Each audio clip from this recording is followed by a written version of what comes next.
food allergies. So from the since patient just recovered from COVID-19, we look up her history of steroids usage. So from what we got from Sungai Buloh, a patient was started on high-dose IV methylprednisolone for 4 days from the 21st of June.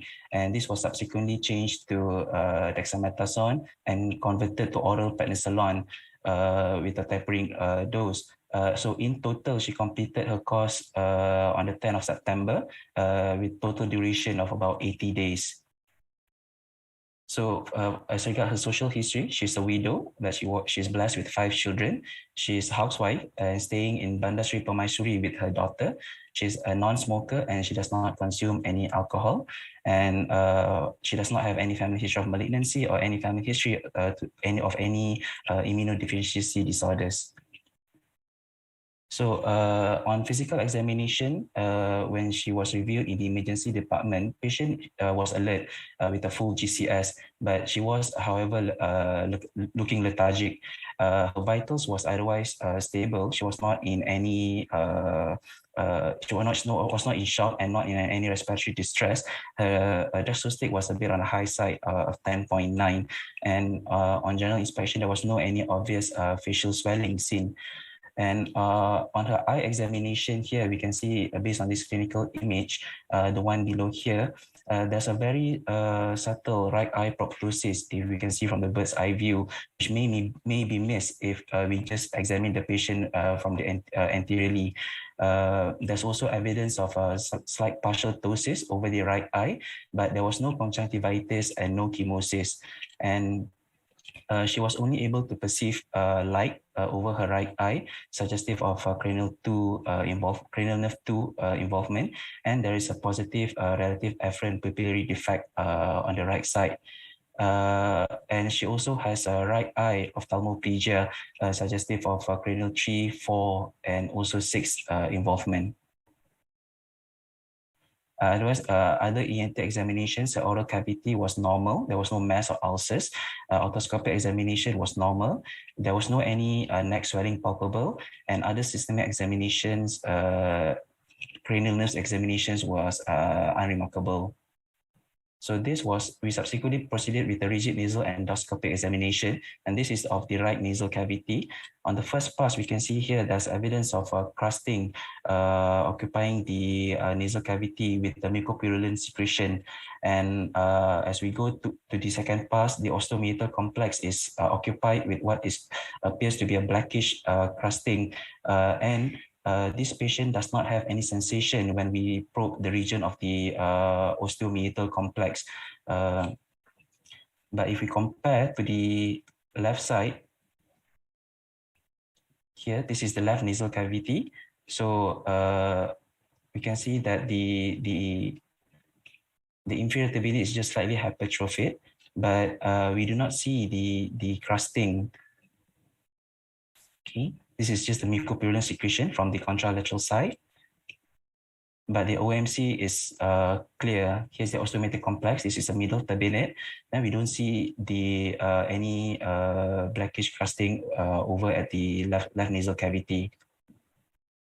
So based on the history and the physical examination that was done, our first provisional diagnosis for her was a right acute fulminant invasive fungal sinusitis with orbital complications, with points 4 being that because of her multiple comorbidities, recently received a course of immunosuppressive drugs with a rapid progression of symptoms less than 4 weeks. And our differential would be a right acute rhinosinusitis with orbital complications, but points against would be that patient does not have the classical symptoms of rhinosinusitis such as nasal congestion or purulent nasal discharge. So this was the available investigations at that point of time. From her full blood count, the total white cell count is raised with a level of 16.3. She's anemic with a level of 8.9, but platelets was otherwise normal. Her CRP was elevated, 9.86, and ESR was also slightly elevated, 82. Her RP was otherwise expected because she's an end-stage renal failure patient, but there was no metabolic acidosis seen. So our treatment plan at that time was to arrange for urgent contrasted scan, CT scan of the brain, paranasal sinuses, and also the orbit. And we started the patient on broad spectrum IV antibiotics, IV ceftriaxone, 2 grams stat was given. And we needed to optimize her blood sugar control, stabilize the dextrose level. We took a swab culture and sent for bacterial culture sensitivity and also fungal culture and sensitivity. We referred to our nephrology colleagues for dialysis support, and we also consulted our ID colleagues in terms of initiation of empirical broad spectrum antifungal therapy. And the definite plan for her was to put her out for emergency endoscopic sinus surgery and also orbital decompression after optimization of her condition and reviewing the CT scans. So that's all from my presentation, Mr. Adib. Thank you very much, Dr. Johannes, for the very clear presentation of the patient's history and also examination. From Dr. Johannes' presentation, we gathered that this patient presented the 4 weeks history of temporal headaches and the 1-day history of blurring of vision or reduction in vision in her right eye. And she's also got a background of end-stage renal failure. She's on long-term steroids for her COVID-19 recovery. And she's also a diabetic patient. And Dr. Johannes gave us a diagnosis, a provisional diagnosis of acute or fulminant fungal sinusitis with orbital involvement, as we can see the proptosis, which was present on examination. So with that, ladies and gentlemen, I'd like to call upon our next speaker for the day. So our next speaker is Dr. Ahmad Tarmizi Musa. Dr. Ahmad Tarmizi is a consultant musculoskeletal radiologist from Universiti Kebangsaan Malaysia Medical Center. And Dr. Ahmad Tarmizi will enlighten us about the CT scans and also MRI images of the patient. The patient is not only hiding a disease with a nose and an eye, but she's also hiding a disease elsewhere. So Dr. Tarmizi, the floor is yours, or rather the mic is yours.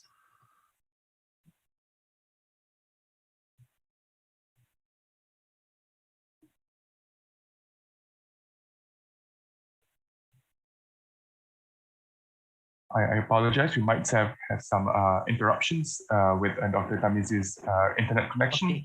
Okay. Yeah.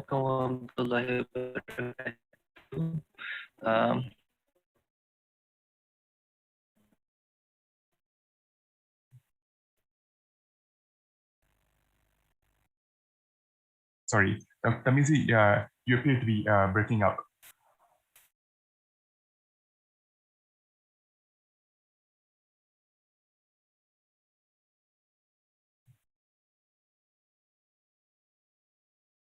Apologies once again, ladies and gentlemen. Just bear with us for a bit while we sort out Dr. Ahmad Tarmizi's internet connection.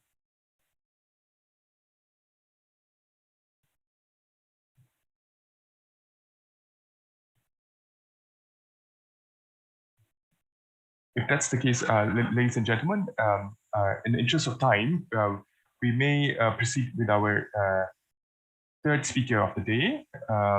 Once we get Dr. Ahmad Tarmizi's connection back again, we'll probably go back to his presentation on the scans. Dr. Ainul, would it be okay if you go next? Yeah, sure. Yeah, okay. So our next speaker of the day is Associate Professor Dr. Ainul Sharil Faizi.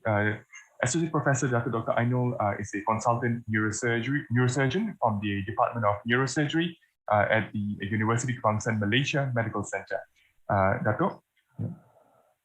Okay, thank you very much. Thank you, Mr. Hadib, and thank you, Prof. Salina and the ENT department for inviting me to give a short, very short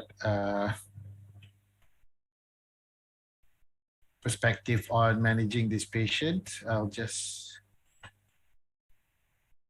okay.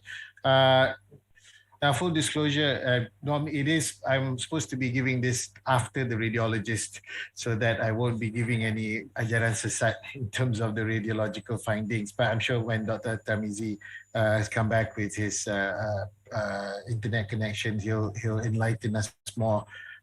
So mine, I was asked to give just a perspective on management of this patient from our point of view, and also the principles of managing intracranial abscesses in this case, and in particular, this will be of a fungal origin.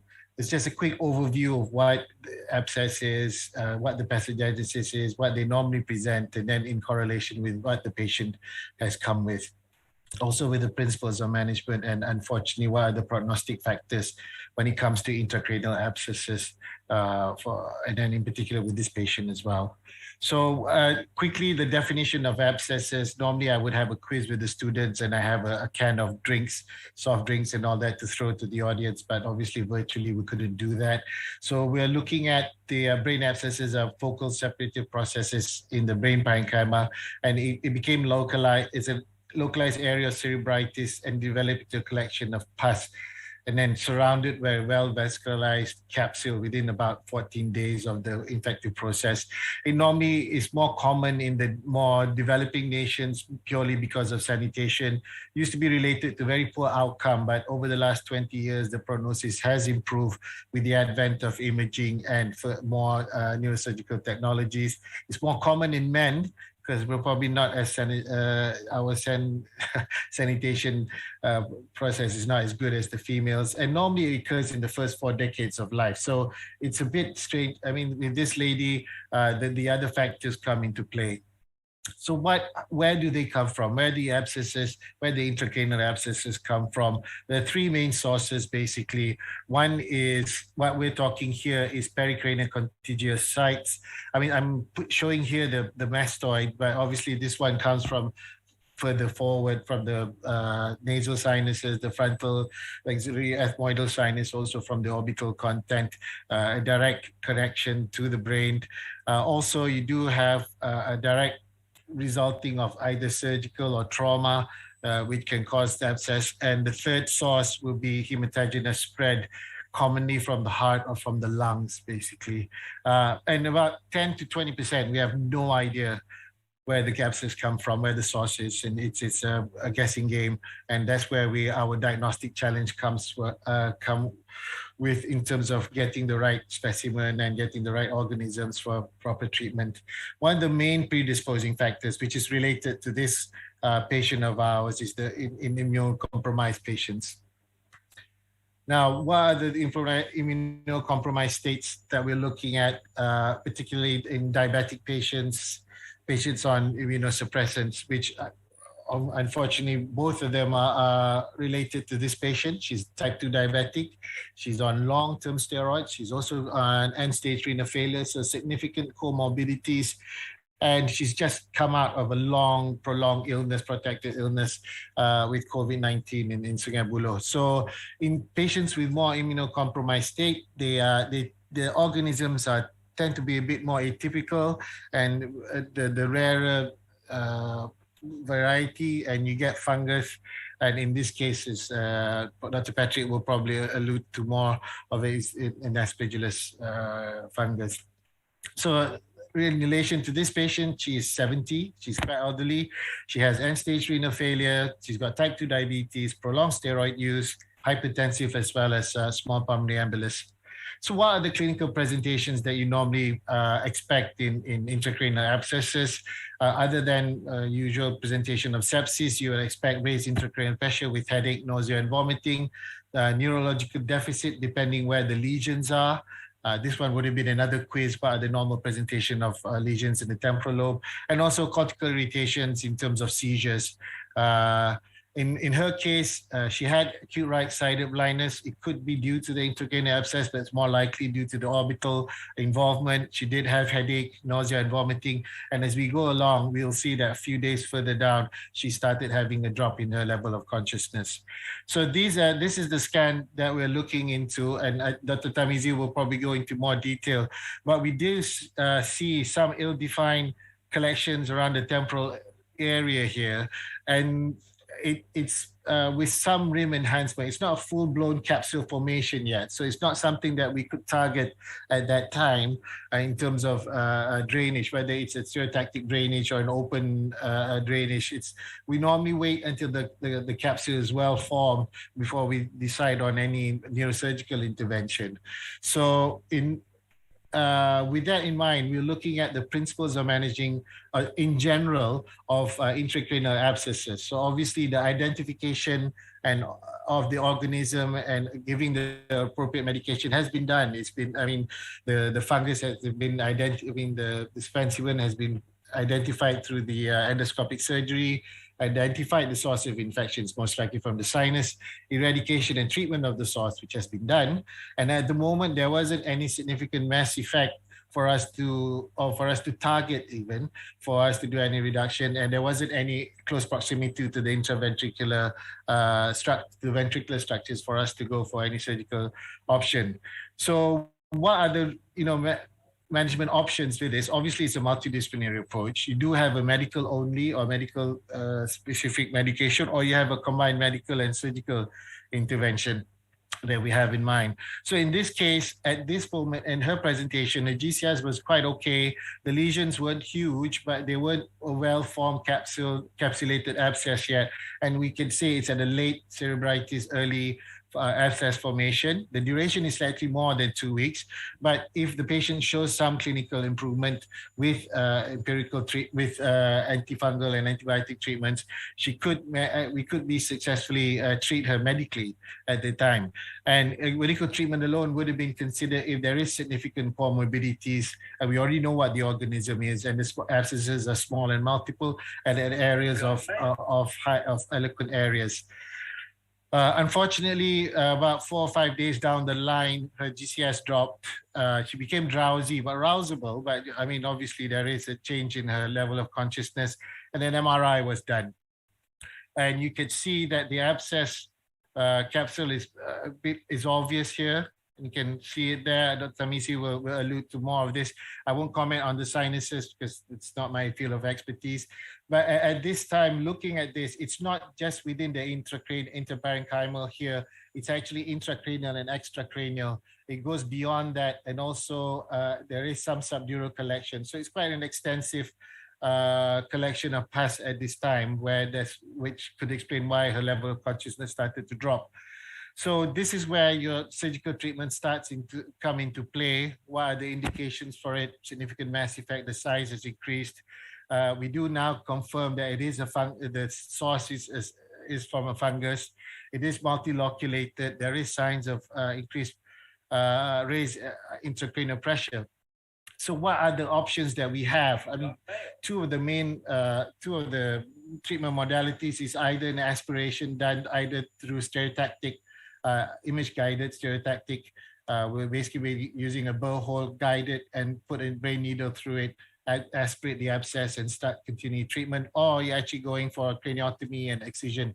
Normally for fungal and multiloculated abscesses, the general consensus was to do a surgical excision. And in her case, it would have been an extensive craniotomy whereby we might have to combat the subdural collection as well.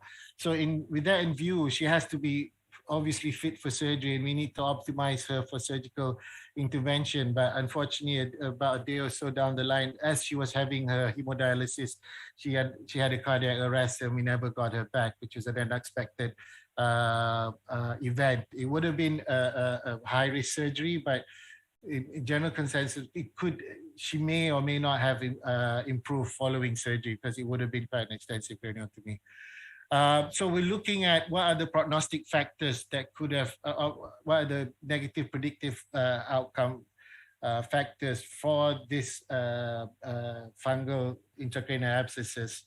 In a lot of most of the literatures are not, some are reviews and most of them are case series, but they do find when it comes to fungal infections, aspergillus is one of the more higher, the poorer prognosis cases where you do have aspergillus intracranial abscesses. And in invasive aspergillosis, CNS involvement carries a very high mortality rate. The outcome is very poor. Bearing in mind the comorbidities with renal failure and diabetes, as well as being on being on steroids doesn't bode well for her, and as her GCS started to drop, her presentation initially was okay, but as there was a rapid progression, so the prognosis was pretty poor on her, which is unfortunate. Okay, thank you very much, Mr. Hadib. The floor is back to you. Thank you very much, Assistant Professor Dato Dr. Ainul. Dato Ainul has highlighted to us that in this patient, the disease does not only involve the orbit and the nose going to the orbit, but also involves the intracranial, has gone intracranially. And the principles of management of a fungal intracranial disease is, number one, we need to identify the organisms. We need to identify the source of the infection. We need to eradicate the source of infection. We need to aim for mass reduction and also prevent intravascular rupture. That was also highlighted to us that initially, treatment can be medical because she had multiple small lesions. With medical treatment, we need to watch out for clinical improvements. And this is often done when the earlier stage is just at the stage of cerebritis. However, later on, she developed multiple small abscesses that she dropped her GCS. And choices at that point of time was either aspiration via a burr hole or an excision via a craniotomy, but the craniotomy is often quite extensive. Unfortunately, the patient did not have a fancy ending, and she she passed on during hemodialysis. Now, ladies and gentlemen, we've got Dr. Tamizi back on the station. With that, Dr. Tamizi, is it all right for us to have you to enlighten us a little bit on the CT scans and also the MRI of the patient?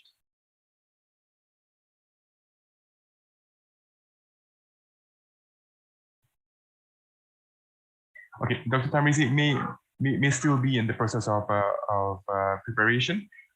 Without further ado, ladies and gentlemen, I'd like to call upon our next speaker of the day.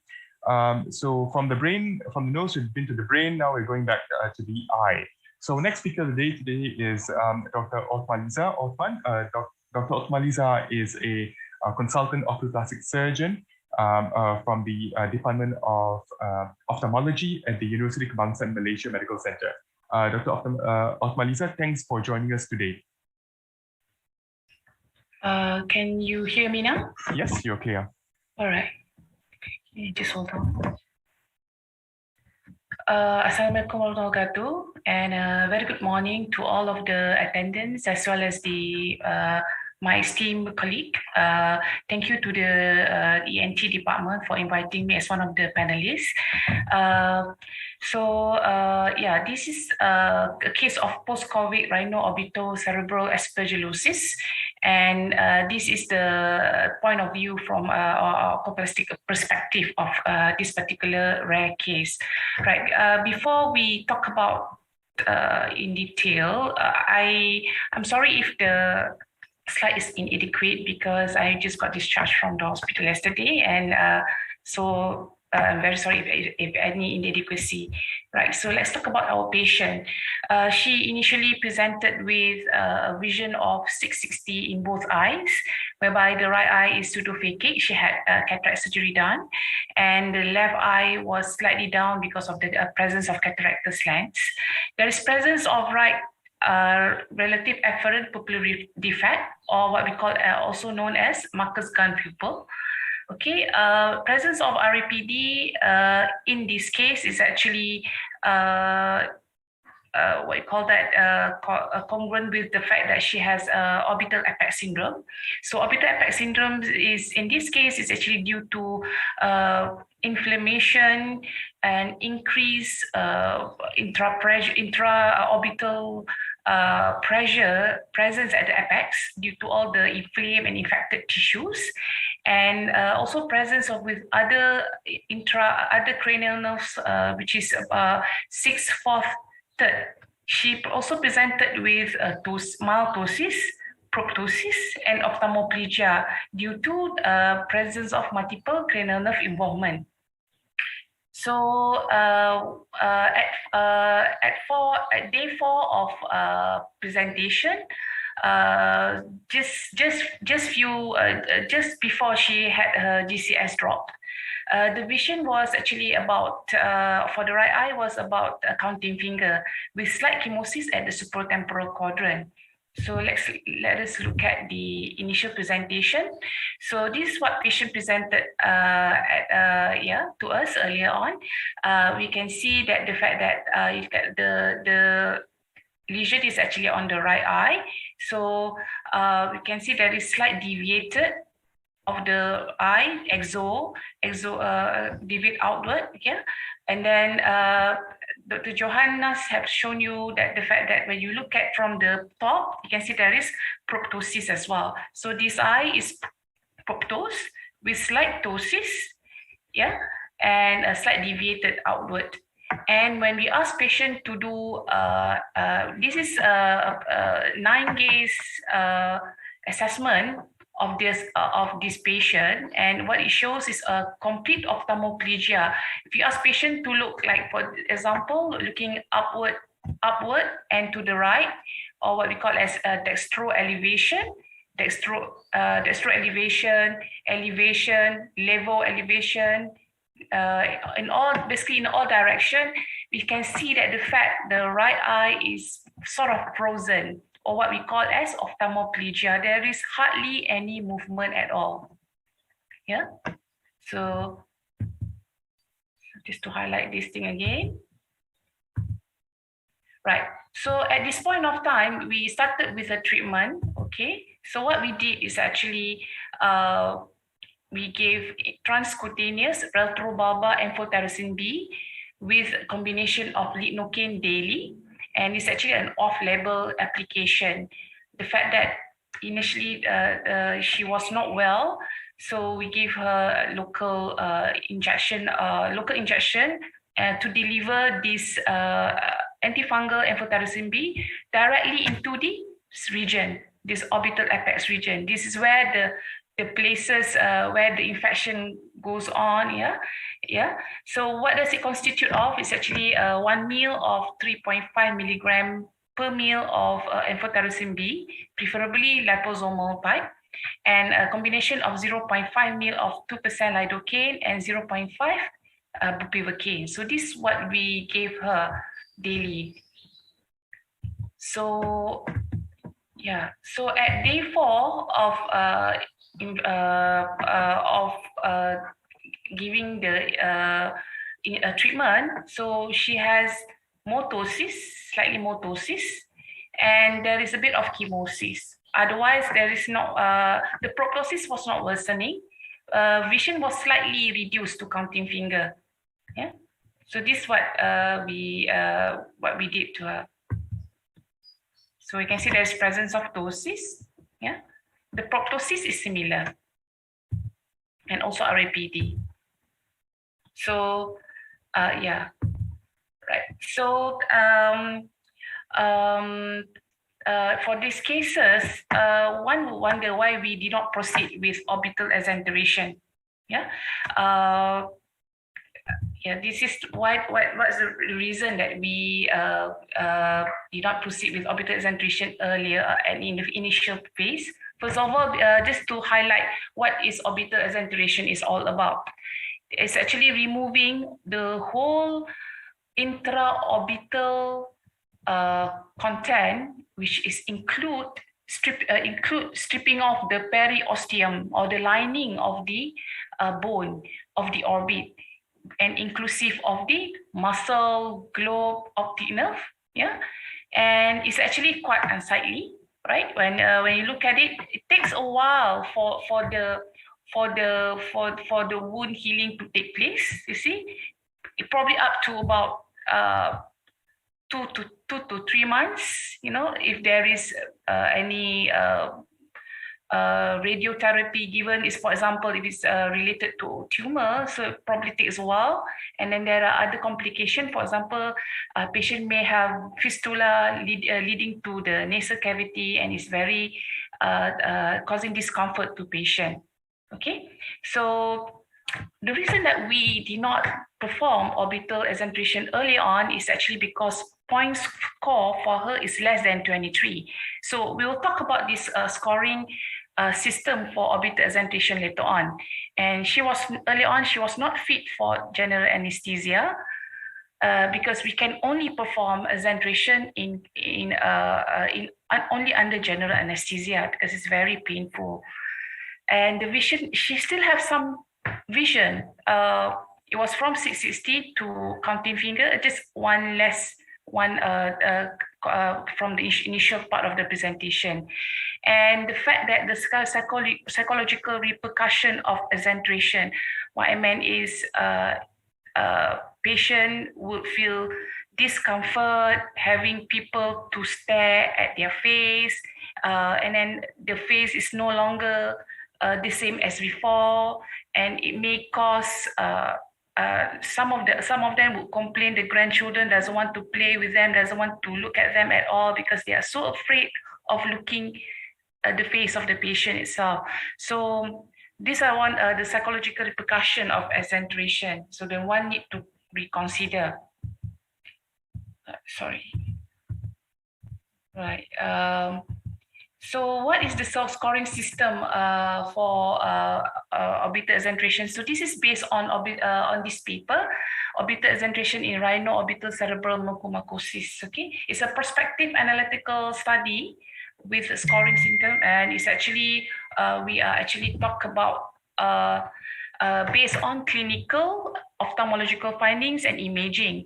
It's essentially a combination of agreement of ophthalmologists, basically oculoplastic surgeon and otolaryngologist in terms of when would you want to exenterate the eye if it's in regards to the fungal infection. So there are three components. Basically, we look at it's on the based on three components, which is the clinical, ophthalmological findings, and the imaging. So when you look at the clinical, so these are the aspects that one need to assess before coming into the point scoring of each of it. Okay, so look at whether the vision, is it the same, or is it decreased, or is total blindness. Look at the pupil, look at the ocular motility, any presence of proptosis, or any intracranial spread. So these are the things that you want to assess. Yeah. The second one would be ophthalmological findings. What's the fundus? Basically, we need to dilate the eye and look at the fundus, whether it's normal, whether there is any presence of cortical spots, any congested tortuous retinal vessel, any optic disc swelling, any presence of central vein occlusion or retinal artery occlusion, any retinal detachment, choroidal folds, optic disc failure. And the next will be imaging. Okay, so whether any orbital involvement by the disease itself, which is the globe or the muscles or the fat, any intracranial spread via the superior orbital fissure or inferior orbital fissure, any presence of optic neuritis, sphenoid involvement, sphenoid sinus involvement, frontal sinus involvement, ethmoidal sinus involvement, or infratemporal fossa involvement, as well as the maxillary sinus. So these are the three aspects that one need to look at and give score accordingly. So how would you give a score? How the score was given is actually 1 point for mild, 2 points for moderate symptoms and sign, and 3 points for the severe ones. So for this patient, she has at initial presentation she has 13 points, and upon last assessment, she is about 16. So she is actually not maybe yet for orbital exenteration.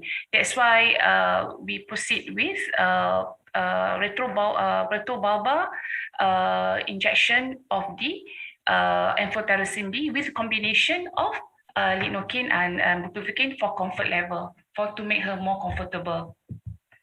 So I think that's basically what's the reason that we do what we did this last time, and I open for any question regarding after this. Thank you. All right. Many thanks, Dr. Othmaliza, for joining us today, despite your circumstances. We will have a question and answer session towards the end of the CPC. If you've got any questions for Dr. Othmaliza, you may post it in the Q&A tab at the bottom of the screen. Dr. Othmaliza has spoken to us about the role of retrobulbar amphotericin, which is a new modality of treatment.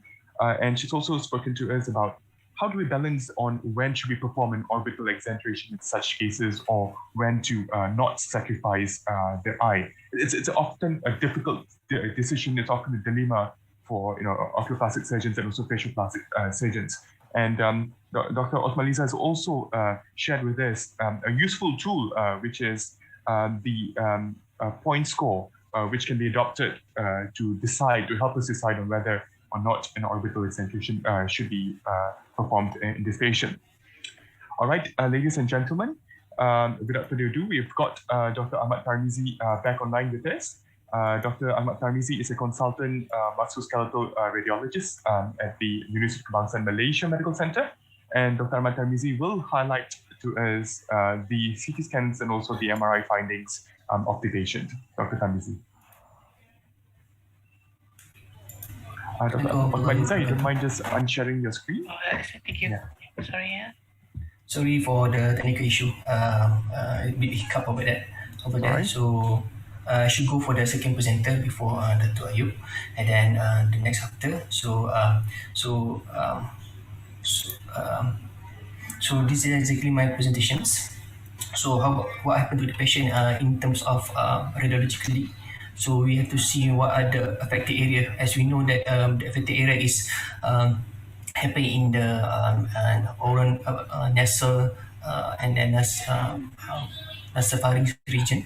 So as we go for the CT scan, what we can see here, there is a fill up of the sinus over the right side of the mesenteric sinus over there. Okay, and then with some erosion over the posterolateral aspect of the right side of the mesenteric sinus. Dr. Tarmizi, apologies for disturbing. I don't think your screen is being shared. Oh, okay, wait. Yeah. Sorry.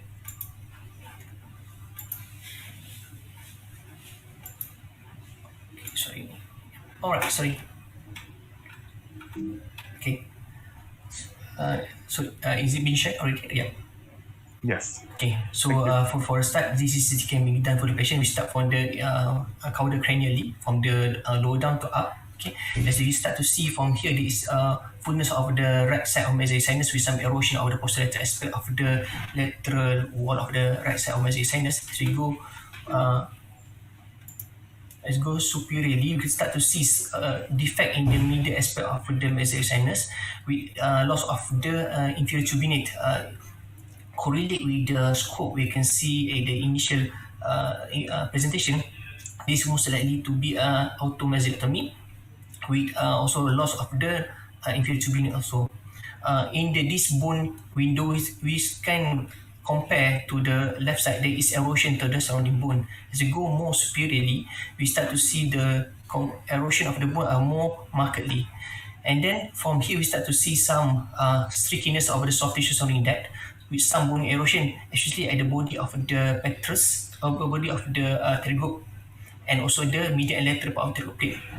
The lateral and medial pterygote muscle also appear bulky. Okay, as we go more superiorly, then we start to see part of the eyeball start to prop up. Okay, this one is the interzygomatic line. As a radiology can use this to guide to see is there any proptosis of the eye itself. So this is definitely some proptosis of the eye. Definitely something happened in the intraorbitally. As we go more superiorly, there is an abscess over the lateral aspect, medial aspect of the lateral rectus muscle here, and then an erosion also appear in the apex of the orbit itself. Lamina propria definitely some erosion over there, and then we start to see anteriorly.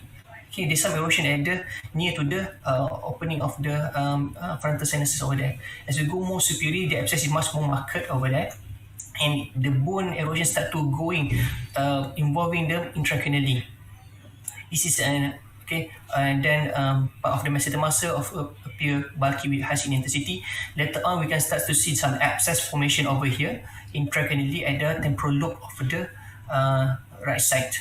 The abscess in the right orbital content still present over there, and erosion start to much emerging at the anteriorly involving the frontal sinuses.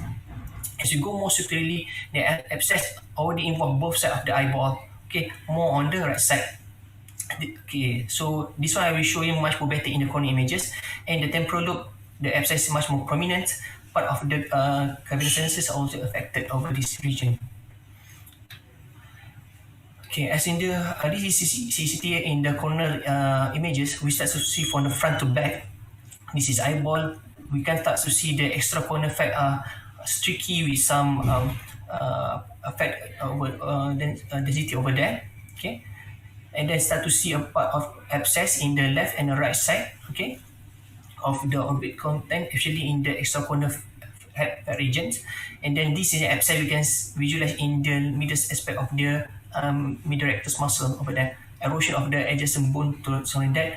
Right muscle will be filled up with some soft tissue component.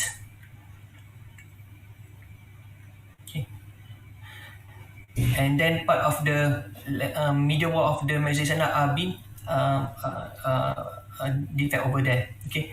So as you go more to the apex of the eyeball, okay, and then we just start to see here there is fullness over the soft tissue region here. And as you go more cranially, the abscess already formed inside the temporal lobe on the right side, with the sphenoid sinuses also being filled up with some soft tissue component over there. However, the adjacent vessel doesn't show any filling defects, so just any thrombosis over there. So for better visualization of the soft tissue, we need to do the MRI, and the MRI did done, and did show from this one, this is flare, T2, GRE, and also post-contrast imaging. What you can visualize is this multiple locule of intracranial, okay, extracranial, and also abscess in the sinuses itself. This is in the sphenoid sinuses. So there is multifocal abscesses being formed over there, and part of that, the abscess, the also streakiness surrounding the intraorbital, actually on the left side of the orbit itself. For better visualization, I show to you the exit images, post-contrast images for this patient from down to up. As we go more superiorly, okay, this level of the paranasal sinuses, okay, the involvement of the left maxillary sinus, right maxillary automastectomy, and the right inferior turbinate automastectomy also being visualized, because the inferior turbinate is not visualized well here.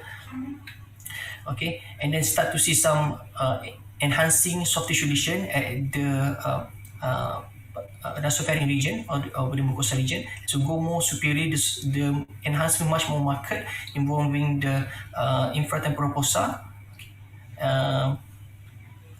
going to the sphenoid sinuses over there. Okay. However, the jugular vein are still maintained with no filling defects within. After that, there also overlying mucosal thickening over the anterior aspect of the nasal region. And as we go more superiorly, okay, we start to see the enhancement with some peripheral enhancement lesions in here, and in the maxillary sinus, in keeping with some acid formation. This one in the inferior fossa, and also in the intracranially here. Okay, and then this is the enhancing lesion in the intraorbitally, means some enhancing inflammation happen in the intraorbital content, as we see in the CT scan, with some SF formations.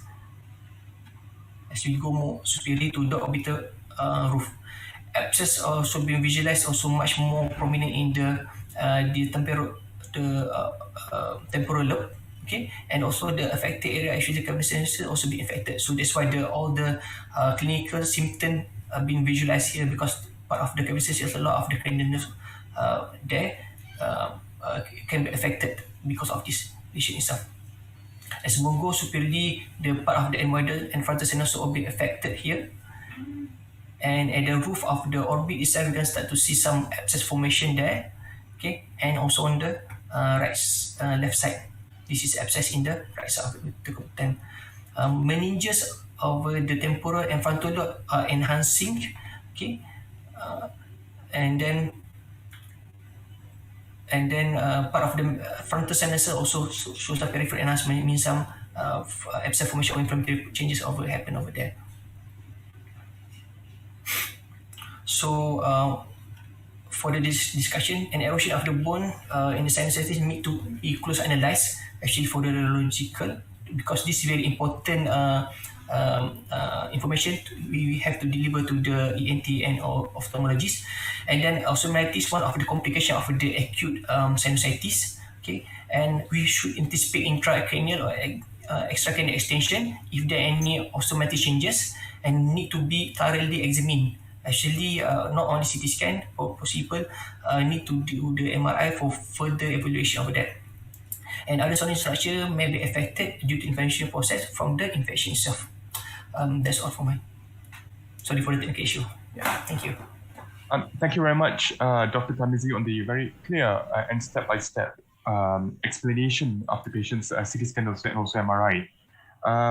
Ladies and gentlemen, just to recap before our newcomers have joined the CPC halfway through, we've got an elderly lady who's recently recovered from COVID-19 category 5A, who's been on long-term steroids. She's got a background of end-stage renal failure on hemodialysis. She's also a diabetic.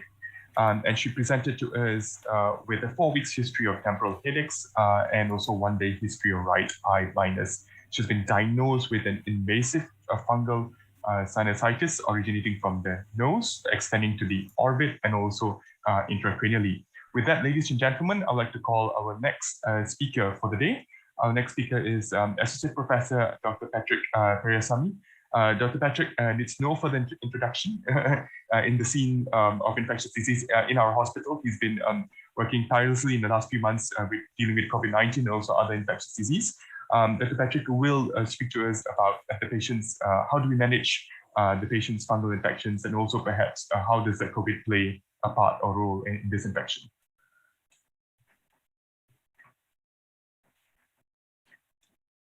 Thank you, Mr. Chairperson, and thank you for the ENT department for inviting me. I will share my slides quickly because for Dr. Hadib to wrap up the case, it's coming to 9 o'clock. I think it's a lot of things has been said, so I just to sort of mention how ID sees the case. So the first thing when we are referred this case, we need to know whether this is invasive or non-invasive.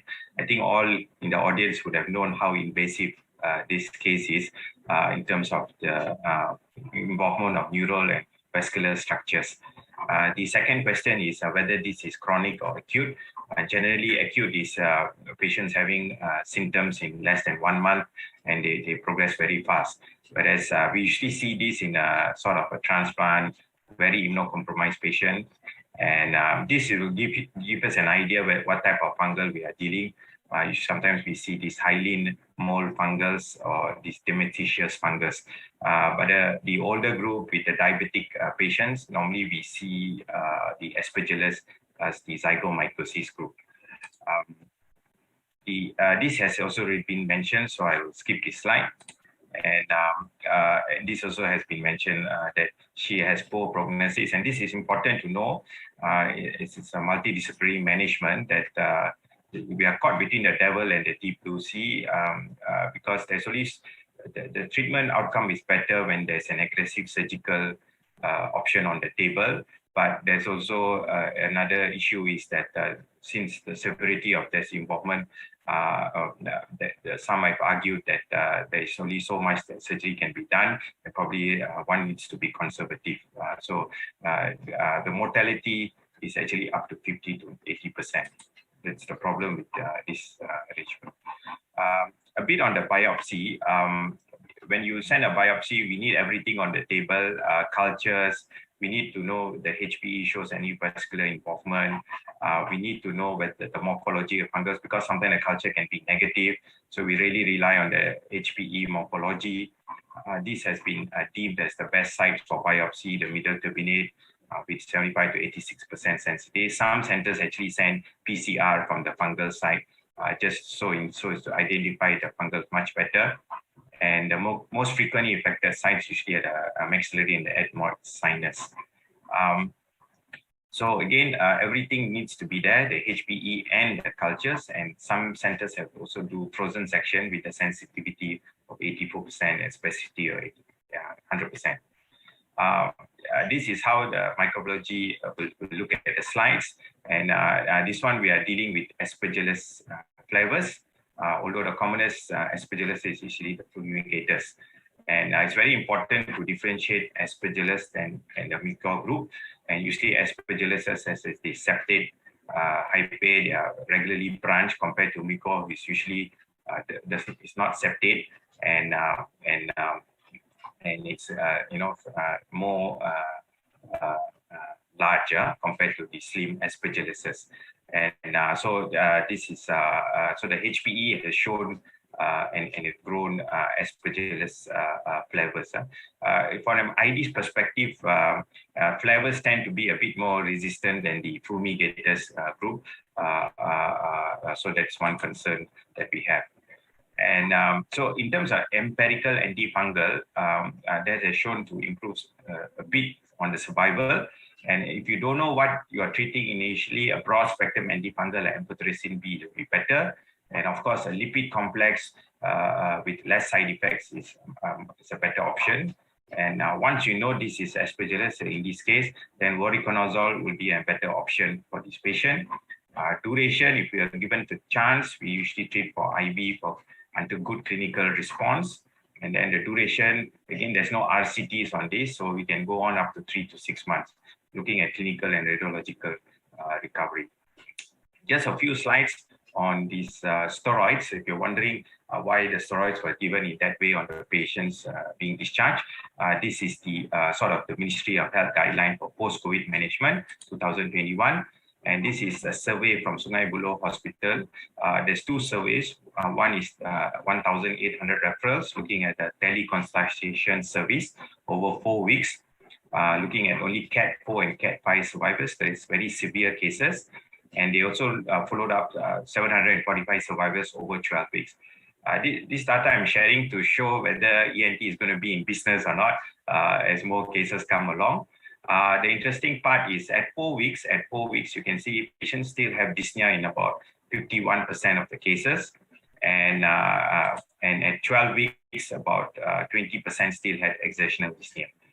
So with that, the guidelines have said, in mild cases, you may not need steroids, can observe and wait. But again, the evidence for steroids post-COVID is actually very low. It's based on case report and expert opinion. And a lot of these things are multidisciplinary consensus and mainly driven by respiratory physician according to the dosages, including in our hospital.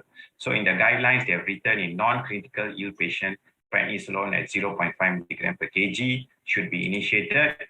And a lower dose can be considered in elderly patients with diabetic with multiple comorbidity, less CT changes in the lung, and those with a high risk complication like this patient. So you may consider lower dose steroids. And my last slides, I want to say the duration of treatment varies up to 1 to 3 months. So some people give even up to 2 weeks. It's very individualized. And but as you can see in this case, these patients were given for up to 80 days, and they're following the guidelines saying, prednisolone is being cut down every 5 milligram to C. So this may predispose to more cases. So with that, I just want to say thank you very much.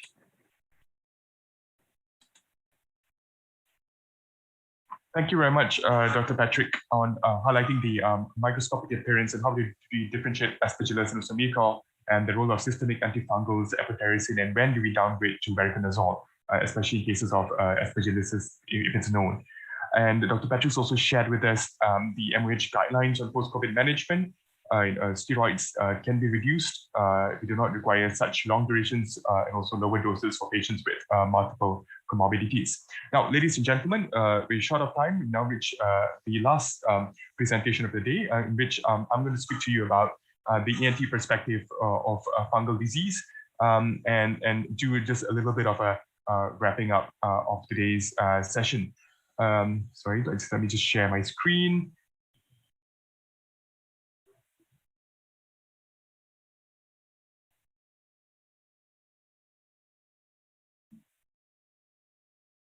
Sorry.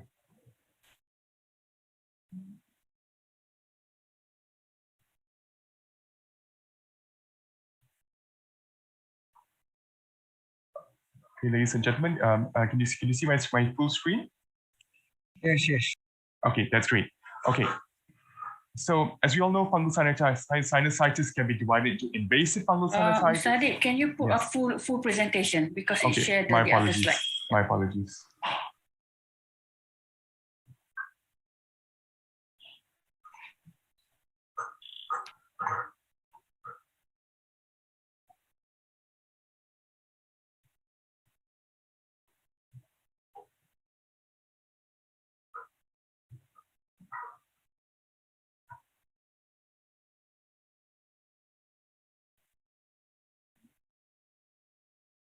Are you getting the full screen now?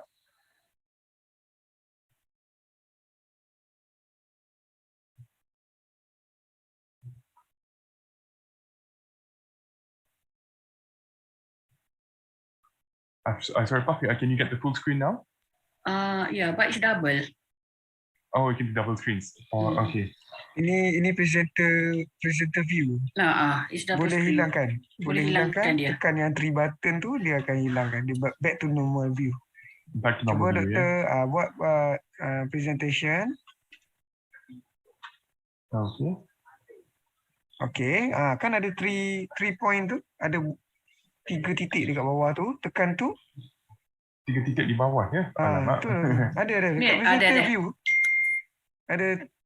Ada 3 dot dekat bawah tu. Below the slide. Below the slide. Kiri sikit. Okay. Okay. Yes. Height presenter view. Okay. Is that better now? Full screen doktor. Buat slideshow. Thank you. Yes. Sorry, yeah.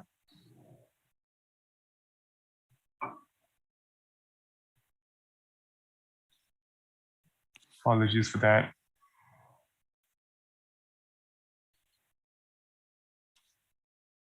Just 2 seconds. I'm sorry, I've got 2 screens on my computer. Apologies.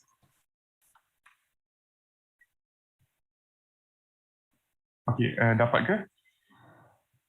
Tak nampak doktor. Doktor kena share lagi sekali. Okay.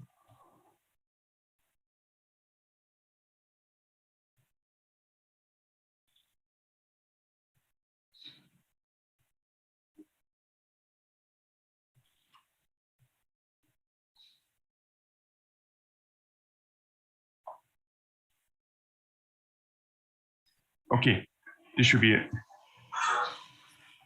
Boleh dapat? Yep. Okay, sorry about the technical issue. All right, so fungal sinusitis. As we all know, fungal sinusitis can be divided into invasive fungal sinusitis and also non-invasive fungal sinusitis. In this case, the patient's got an acute or also known as a fulminant invasive fungal sinusitis. Now, what are important factors for diagnosis? We need to understand the symptomology of the patient, the disease time course, the presence of any immunocompromised status in the patient, examination with a nasal endoscopy, and the role of imaging and also pathology for confirmation of the presence of a hyphae invasion. Acute invasive fungal rhinosinusitis is what this patient has. As we know, the definition is the presence of fungal hyphae within the sinonasal mucosa. It may go to the submucosa, it may involve the vasculature or any bony structures present in between. And it's often acute because it's less than 1 month of sinusitis symptoms. Why this is very life-threatening? Because there's often a sinonasal invasion and also rapid progression of the disease. And in this patient, her risk factors were immunocompromised status, in which she's got diabetes, she's got renal failure, and also she's been on almost more than 2.5 months of any systemic steroids. So what are the pathogenesis? So spores enters the nose. It's very humid within our nasal cavities. They tend to grow. They then invade our neural tissue, causing us to have anesthesia within the nose. They then invade the vascular structures, causing us to have necrosis. This further introduces a more acidic environment, which then propagates further fungal growth.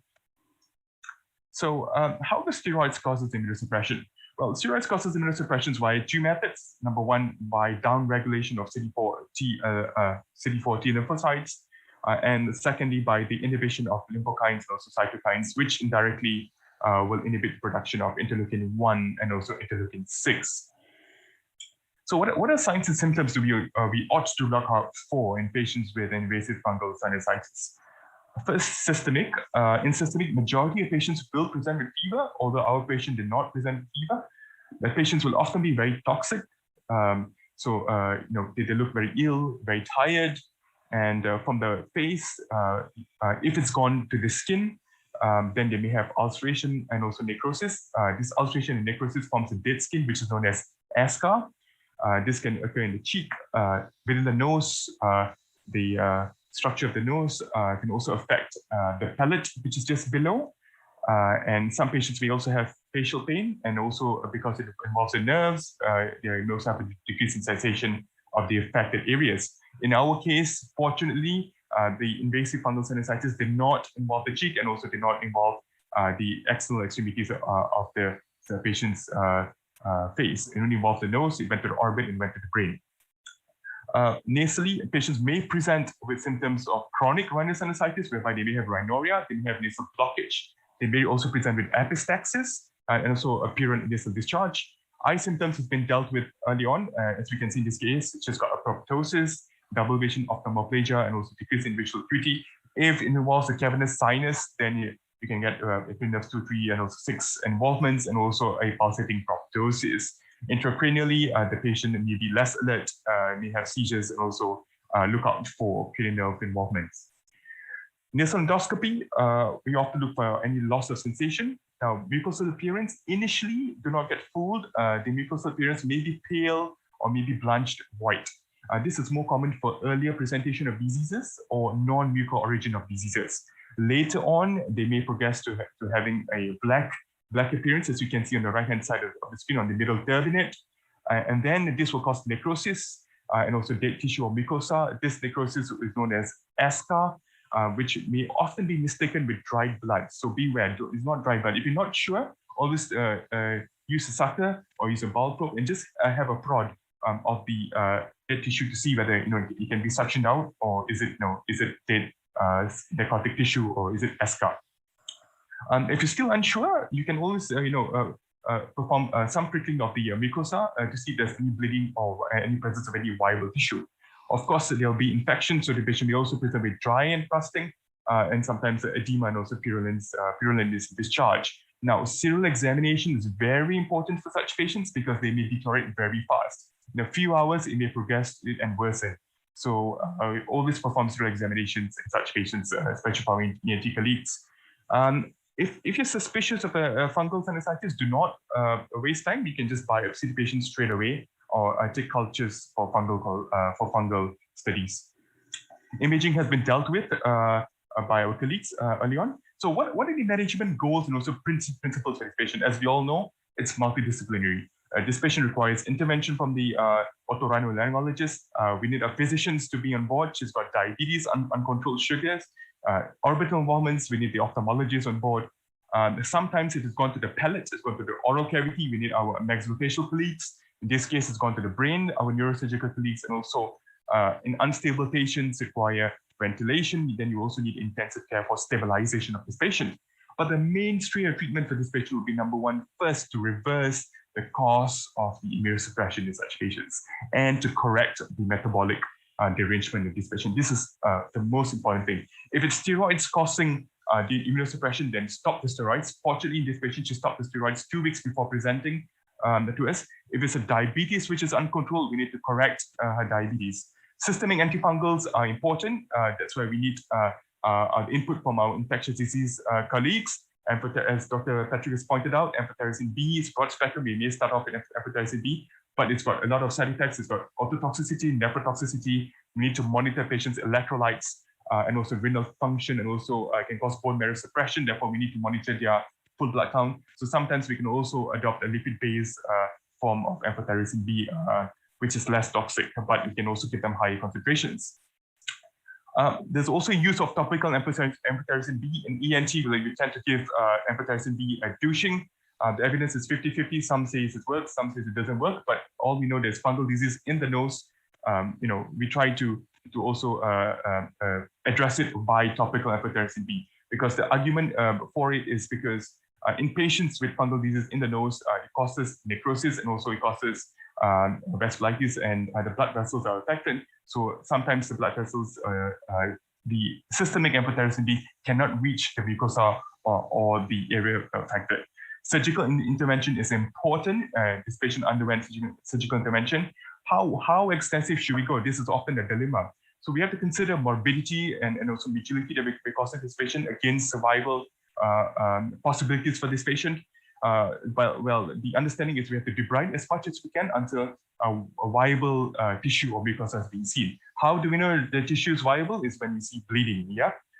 Some centers have also advocated the use of frozen section intraoperatively to look for any fungal hyphae to see that tissue remaining is viable and we've got viable margins. So basically, the goal of surgery is to decrease the load of infection or pathogens, to remove any devitalized tissue, and thirdly is to ventilate those and of course drain the patient's sinuses.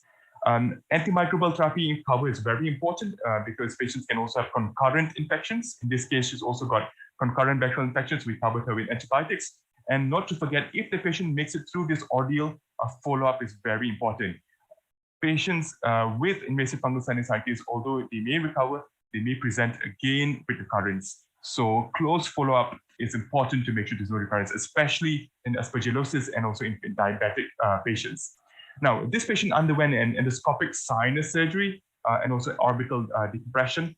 So I'll just share the video for the surgery. As you can see, we can appreciate that this is an ASCA with some fungal hyphae. It came out really easily. The middle turbinate, which should be in this area, is no more visualized. That means the disease has eroded and lost the normal middle turbinate. On the left-hand side, the whitish lesion is what remains to be the bulla epiphysalis. Now we've already opened up the maxillary sinus. We are the roof of the right maxillary sinus. We can see that it's very much unhealthy, non-viable tissue. It doesn't bleed that much. The roof of the maxillary sinus corresponds to the floor of the orbit. So okay, now we're reaching some viable tissue, as you can see over there. And also to point out, intraoperatively in this patient, the lateral wall of the nose has also been eroded by the disease. We're now using a ball probe to palpate the area of what is called the lamina propria. The lamina propria now is a very thin bone that separates the nasal cavity superiorly from the orbit laterally. It's a very, very thin bone. In this case, the lamina propria has been eroded. So we can't really feel for a bone there. But what we can appreciate is this very pale tissue, a very whitish tissue, and these are all infected tissue, a necrous tissue, non-viable tissue that is affected by fungus. There's a small remaining bone, and it's being teased by Prof. Salina there. That's the remaining bone of the lamina propria. So I'll just fast forward the video. We're now opening the patient's sphenoid sinus. Initially, we saw some mucosal disease in the sphenoid sinus. So as we can see, the sphenoid sinus has been opened, the sphenoidotomy has been performed. There's polypoidal tissue within the sphenoid sinus, but the fungal bodies has, there's no fungal infection within the sphenoid sinus. It's just the sinusitis of the sphenoid sinus. This can be due to obstruction of the sphenoid sinus due to the fungal elements which is sitting within the nasal cavity. All right, I'll just fast forward the video. So in this video, Professor Salina is addressing the periorbital fat, which is just medially. It's protruded into the nasal cavity because of the absence of the lamina propria. As you can see, this is a very unhealthy looking periorbital fat. It's not, bright yellow. It's got no blood vessels. It's very necrose. It's very non-viable. These are all fungal bodies within the periorbital fat.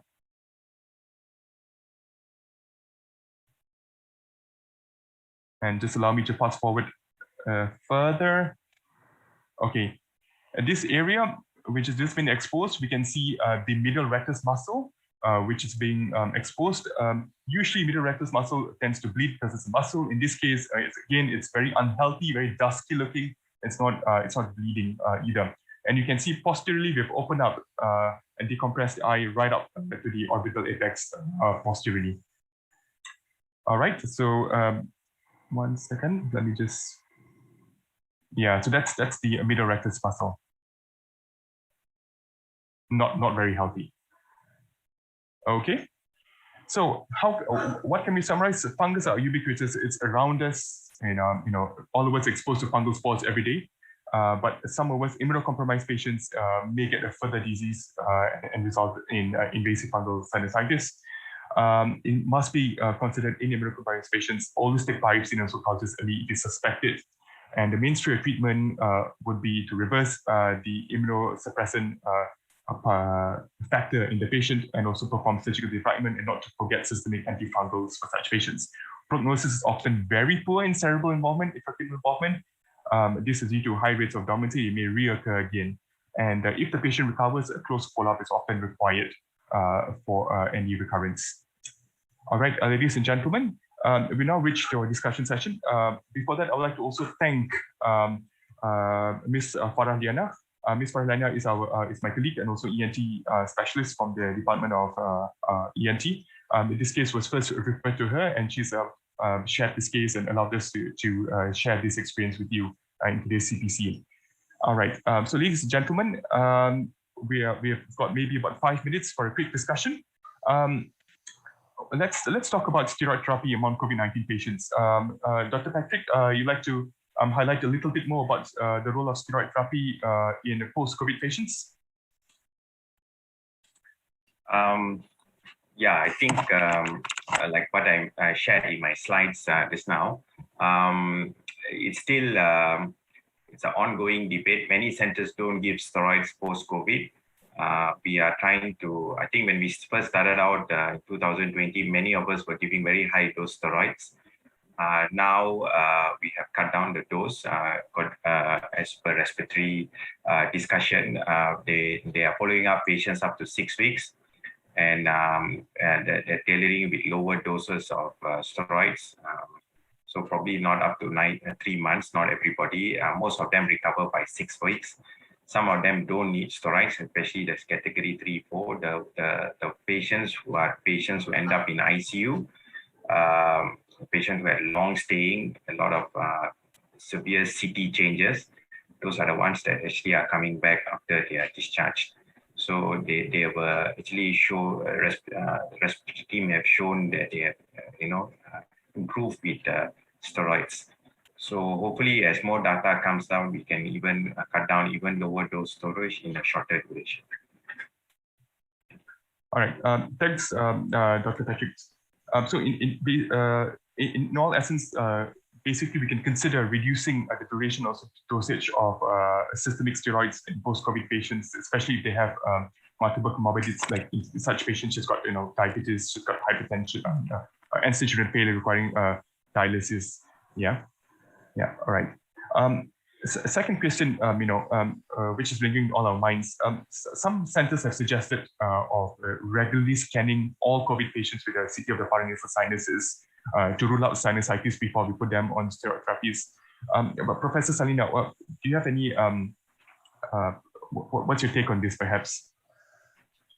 Yeah, thank you, Mr. Adib. Yeah. I think a patient with multiple who receive like high dose steroid, I think for more than 2 months, I think worthwhile if you want to do CT scan just to rule out any sinusitis before they, we will know whether this patient will have a sinusitis that may proceed with a patient might have a invasive fungal rhinosinusitis.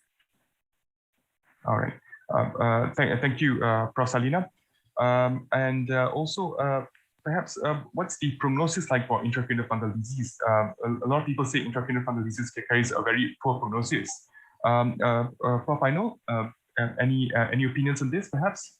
Yeah. I mean, traditionally, the prognosis has been poor over the last many years, but with the advent of improved imaging and improved stereotactic guidance and whatnot, there are roles of surgical intervention. We might not even have to consider total excision. There's it's only a case report, it's a case series. It's a black mold fungus. It's not aspergillus, but they started off doing excision, but they find that the recurrence rate was keeps coming back around the same area.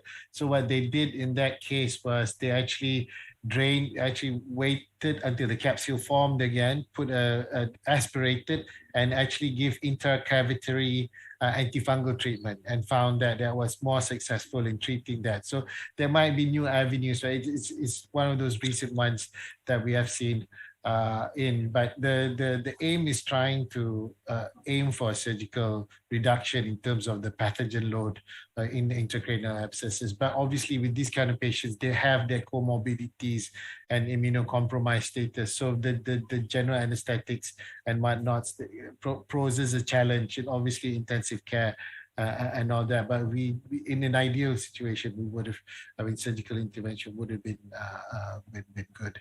Yeah. But I think it's probably on the up, but a lot of work to be done still.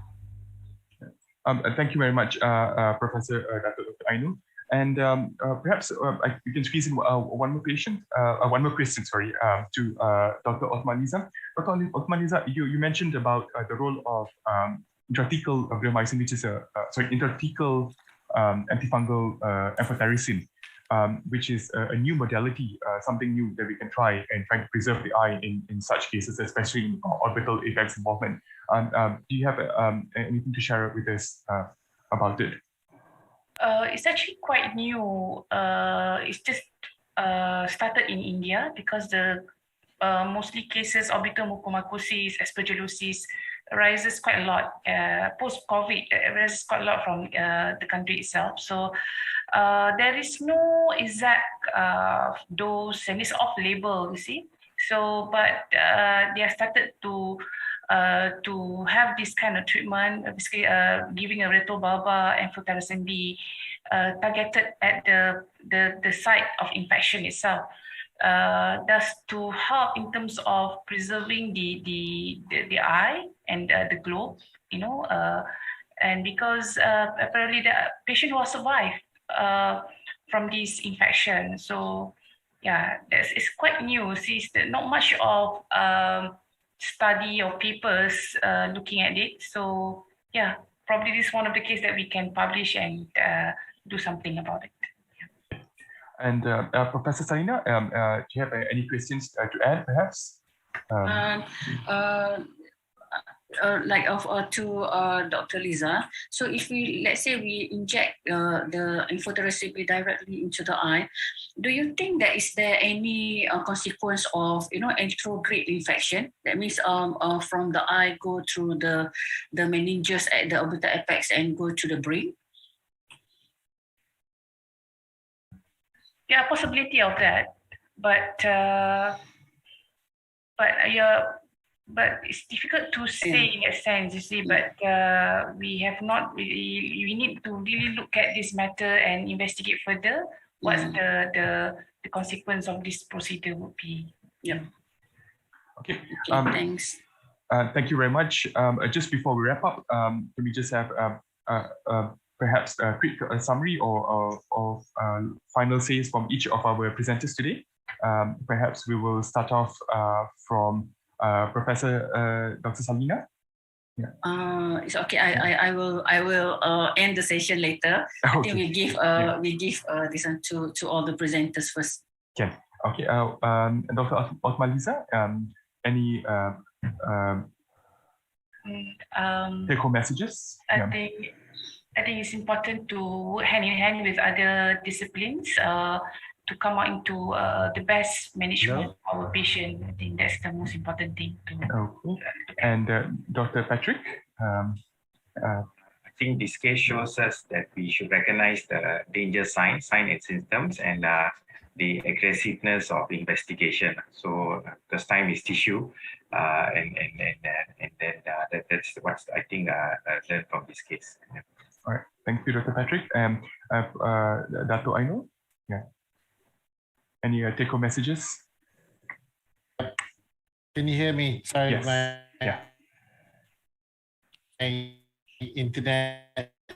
This is obviously a very important to have a multidisciplinary approach, prompt assessment, and also intervention, and also assessment from it, and then All right. Thank you, Dato. Dato Anil mentioned that important in these kind of cases. All right. Thank you, Dato Anil. Sorry, Dato Anil wasn't quite clear. Dato Anil mentioned that it's important to have a multidisciplinary team involved in such cases, especially involves multiple organs.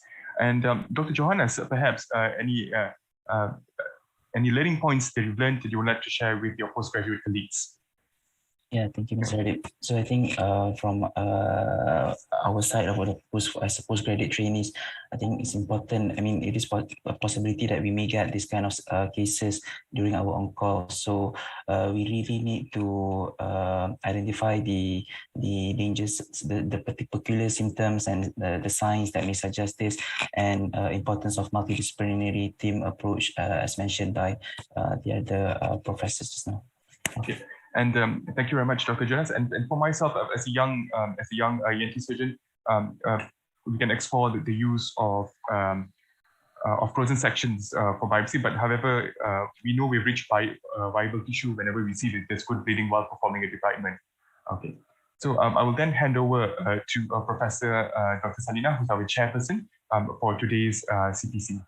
Yeah. Before I end the session, I would like to inform this CPC that the patient passed away. Because we didn't put in the presentation the progress of the patient, and at the end of the day, patient passed away.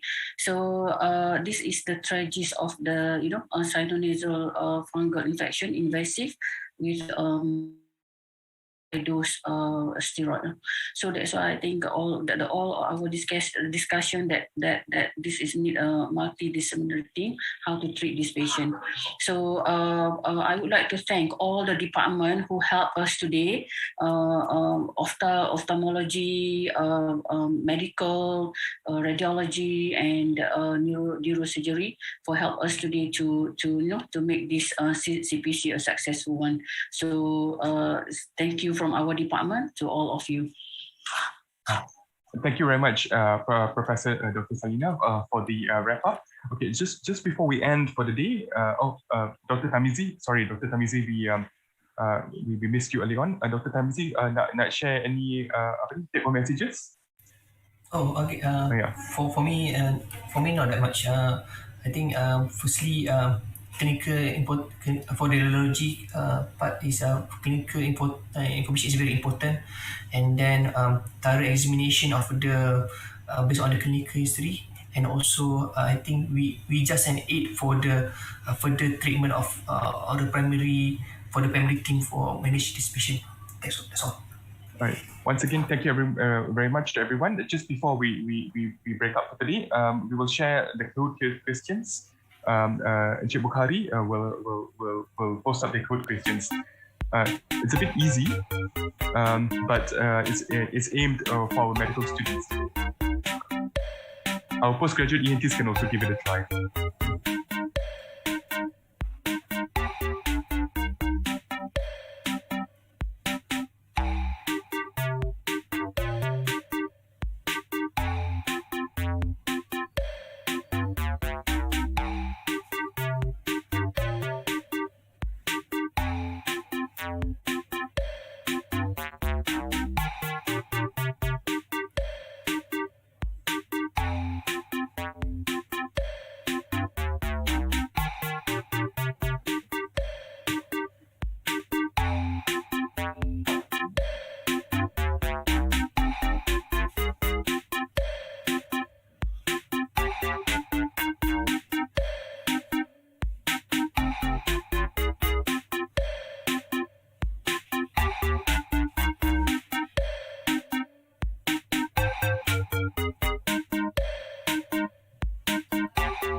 Okey, sebentar lagi saya akan kongsikan QR code untuk CPD Point. Seperti biasa menggunakan MMA apps MMA. Okey. Untuk link yang saya sharekan di ruangan chat tu semua orang kena isi Semua orang kena isi untuk mata jam latihan Okey. Terima kasih Encik Bukhari. Sama-sama.